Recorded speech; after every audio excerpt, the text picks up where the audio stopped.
Hello friends, मैं राम स्वरूप सहायक आचार्य प्राणी शास्त्र आप सभी का पुनः स्वागत करता हूं। दोस्तों, आज हम पढ़ेंगे अनुकूली प्रतिरक्षा या एडेप्टिव इम्यूनिटी। इसके दो अन्य नाम भी है जिसको भी आपको याद रखने हैं। कौन कौन से? एक उपार्जित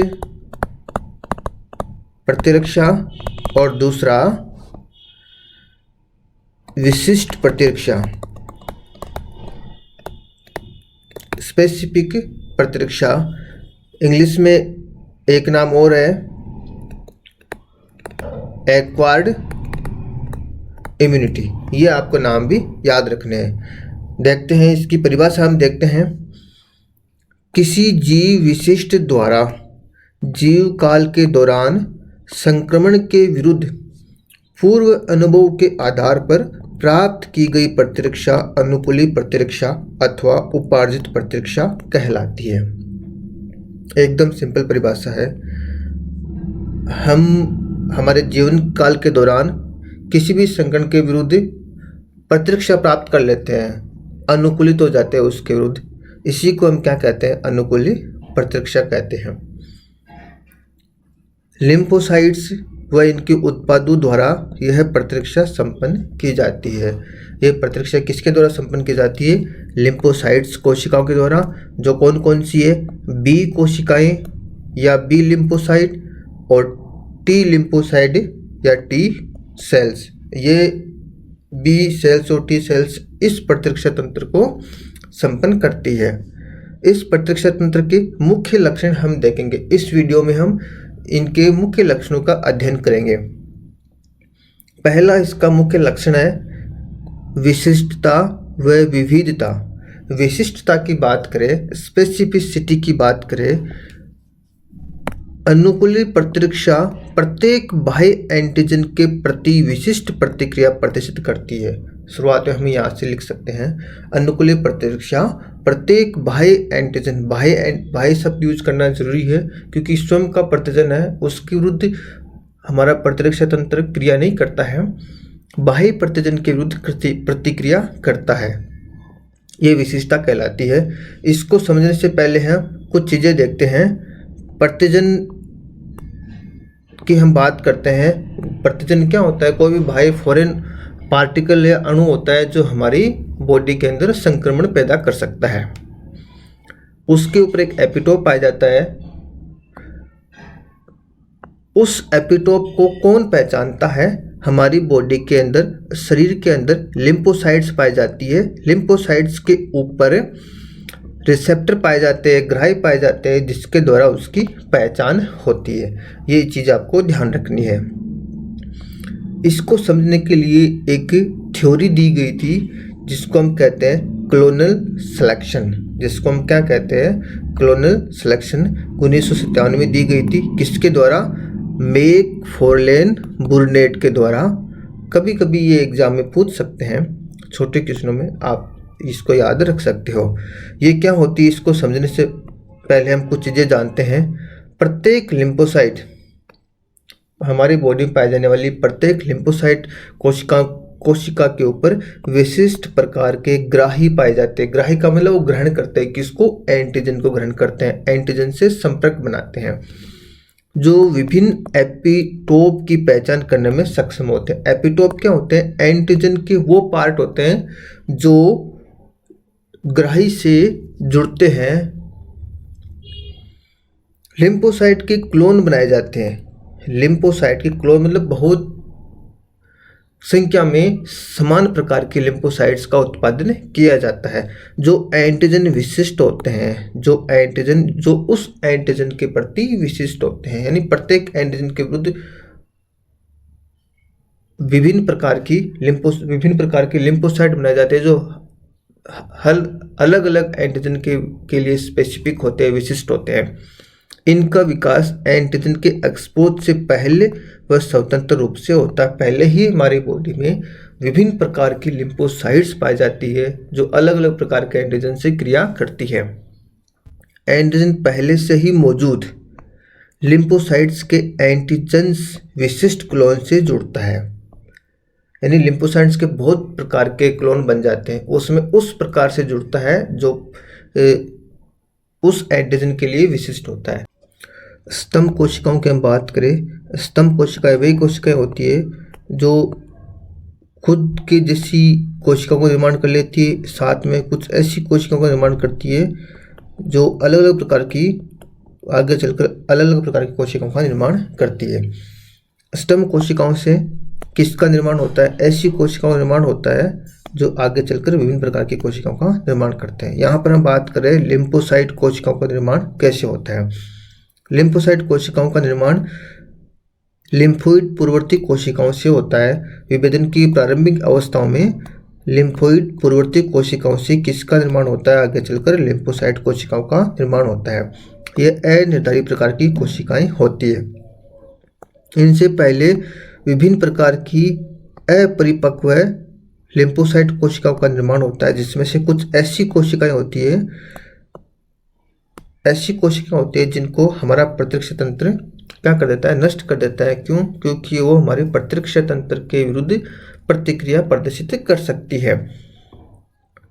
उसके बाद जो शेष बच जाती है लिम्फोसाइट कोशिकाएं, वो कोशिकाएं फिर आगे चलकर विभिन्न प्रकार के एंटीजन के विरुद्ध प्रतिक्रिया प्रदर्शित करती है। जैसे यहाँ पर मान के चले ये एक एंटीजन है जिसपे 3 प्रकार के एपिटोप है। एंटीजन के ऊपर एक से अधिक प्रकार के एपिटोप हो सकते हैं। उस एपिटोप से ही लिम्फोसाइट कनेक्ट होता है, क्रिया करता है। यहाँ पर हम देखें कि जो लिम्फोसाइट कोशिकाएं हैं वो उसी प्रकार के एपिटोप से जुड़ती है जो उसके समान प्रकार का होता है, उससे वो प्रतिक्रिया प्रदर्शित करती है। जैसे यहाँ पर 3 नंबर एपिटोप है।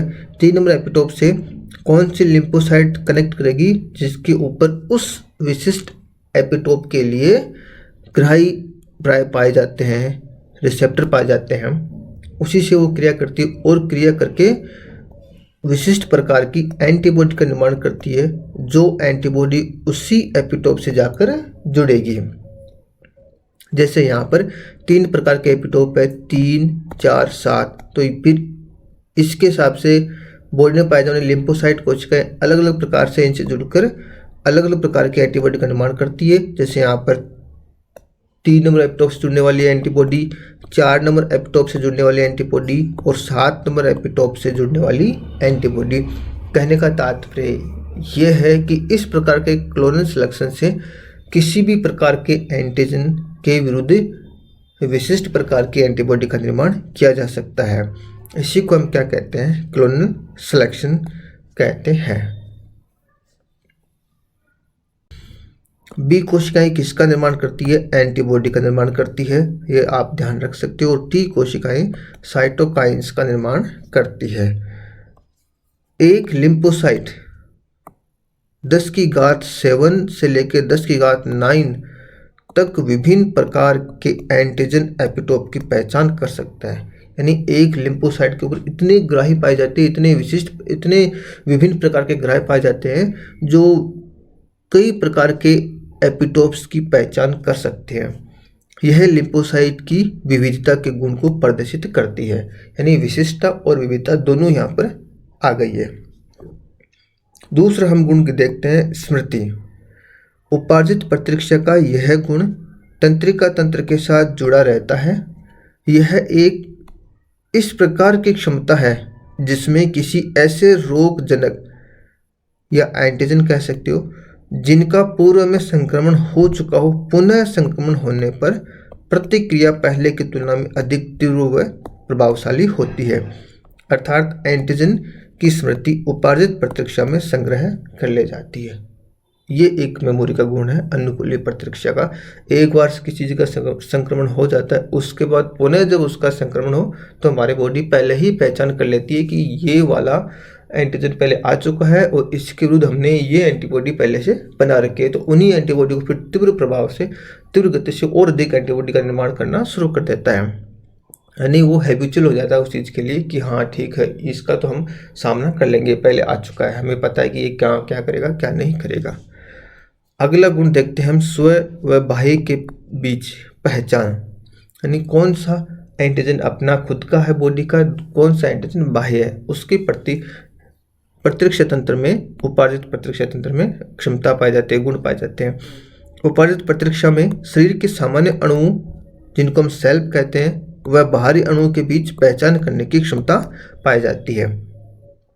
बाहरी एंटीजन की पहचान हेतु विशेषीकृत कोशिकाओं, जिन्हें हम लिम्फोसाइट्स कहते हैं, के ऊपर रिसेप्टर या ग्राही, हिंदी में कहूँ मैं तो ग्राही, पाए जाते हैं। इस क्षमता के अभाव में यदि एक क्षमता नहीं होती तो क्या होता, प्रतिरक्षा तंत्र स्वयं के ऊतकों को, खुद के ही ऊतक है कोशिकाएं, उनको नष्ट करने लगता है, जिसे ऑटो इम्यूनो डिसऑर्डर या स्व प्रतिरक्षित विकार या स्व प्रतिरक्षित रोग कहते हैं। जैसे डायबिटीज मेलिटस है, ये इस प्रकार का एक रोग है। अगला लक्षण की हम बात करें, दीर्घकालीनता। किसी रोग विशेष प्रतिजन के विरुद्ध प्रतिरक्षा बनने के बाद वो दीर्घकालिक तक, लंबे समय तक हमारी बॉडी में, हमारे शरीर में बनी रहती है तथा उस रोग विशेष से दीर्घकालीन तक सुरक्षा प्रदान करती है। जैसे पोलियो की बात करें, किसी को एक बार पोलियो हो जाता है, उसके बाद में उसको पोलियो नहीं होता, क्योंकि उस पोलियो के रोग के विरुद्ध हमारी बॉडी में एंटीबॉडी बन जाती है। पोलियो में टीका लगाते हैं, टीका ही एक तरह से क्या है, जैसे मैं पिछले वीडियो में बता चुका हूँ, टीका एक तरह से क्या है, निष्क्रिय एंटीजन है जो हमारी बॉडी में प्रविष्ट करवाया जाता है। उस निष्क्रिय एंटीजन के विरुद्ध हमारी बॉडी में एंटीबॉडी बन जाती है। वो एंटीबॉडी, वो प्रतिरक्षा जीवन काल तक हमारी बॉडी में मौजूद रहती है। जब कभी भी पोलियो वायरस का हमारी बॉडी पर, हमारे शरीर पर अटैक होता है, वो एंटीबॉडी तुरंत उसको नष्ट कर देती है। अनुकूलनता की बात करें, अनुकूली प्रतिरक्षा तंत्र में ऐसे एंटीजन के प्रति भी प्रतिक्रिया करने की क्षमता पाई जाती है जिससे पहले कभी संपर्क नहीं हुआ हो, या जो पहले कभी इस धरती या इस पृथ्वी पर उपस्थित ही ना हो। इस प्रकार की क्षमता को अनुकूलनता कहते हैं। अडेप्टिव, अनुकूल हो जाते हैं वो, किसी भी प्रकार का कोई एंटीजन चाहे कोई सा भी आए, उसके प्रति हमारा प्रतिरक्षा तंत्र अनुकूलित हो जाता है, उसके विरुद्ध प्रतिक्रिया करने में सक्षम होता है। ये 5 मुख्य गुण हैं अनुकूली प्रतिरक्षा तंत्र के। एक छोटा सा वीडियो है, काफ़ी महत्वपूर्ण है, इसको आप याद रख सकते हो। अगले वीडियो में हम फिर विस्तार से इसके जो प्रकार हैं उपार्जित प्रतिरक्षा या अनुकूली प्रतिरक्षा के, उनका हम अध्ययन करेंगे। धन्यवाद।